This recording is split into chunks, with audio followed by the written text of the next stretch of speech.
ബ്രിജാന്തി വാർത്ത. ശ്രീനിവാസന്റെ അടുത്ത സുഹൃത്ത്, ജൈവകൃഷി മുതൽ സിനിമയുടെ എല്ലാ കൃഷികളും ഒരുമിച്ച് നടത്തിയ നല്ല സുഹൃത്ത് ബന്ധമുള്ളവർ. സത്യനന്തിക്കാട് ശ്രീനിവാസനെ പറ്റിയുള്ള വാക്കുകൾ മുഴുവിപ്പിക്കാൻ സാധിച്ചിരുന്നില്ല. കാരണം അത്രയ്ക്കധികം ശ്രീനിവാസനെ അദ്ദേഹം സ്നേഹിച്ചിരുന്നു. ശ്രീനിവാസനുമായിട്ടുള്ള നാടോടിക്കാറ്റായിക്കോട്ടെ, ഒരുപാട് സിനിമകൾ, അവസാനം ഞാൻ പ്രകാശൻ എന്ന സിനിമയിൽ വരെ അവർ ഒരുമിച്ച് വർക്ക് ചെയ്തു. ഒരുപക്ഷെ സത്യനന്തിക്കാട് ശ്രീനിവാസന്റെ ഒരു എനർജി ബൂസ്റ്ററായിരുന്നു. അസുഖബാധിതനായി ശ്രീനിവാസൻ കഴിയുന്ന സമയങ്ങളിലെല്ലാം ആഴ്ചയിൽ 2 ആഴ്ചയിലോ കൂടുമ്പോൾ വീട്ടിൽ ചെന്ന് കണ്ട് അദ്ദേഹവുമായി കുശലാന്വേഷണങ്ങൾ നടത്തി വരാറുള്ളതാണ് സത്യനന്തിക്കാട്. അവസാനം കാണുന്ന സമയത്ത് സത്യനന്തിക്കാട് അദ്ദേഹത്തിന്റെ സന്ദേശമെന്ന സിനിമയുമായി ശ്രീനിവാസനുമായിട്ട് ഒത്തിരി നേരം സംസാരിച്ചു എന്ന് അദ്ദേഹം പറയുന്നുണ്ട്. ആ കാര്യങ്ങളെപ്പറ്റി പറയാൻ, മുഴുവിപ്പിക്കാൻ സാധിക്കാതെ സത്യനന്തിക്കാട് തിരിച്ച് അദ്ദേഹത്തിൻ്റെ മരണവാർത്തയറിഞ്ഞ വീട്ടിലേക്ക് തിരിച്ചു.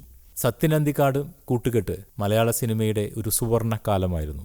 ആ കാലഘട്ടത്തിലെ ജീവിതത്തിൻ്റെ പ്രയാസമേറിയ ജീവിതങ്ങളെ എല്ലാം വരച്ചു കാട്ടുന്ന സിനിമകളായിരുന്നു. കാലത്തിനു മുന്നേ സഞ്ചരിച്ച ഒരു പ്രവാചകനായിരുന്നു ശ്രീനിവാസൻ.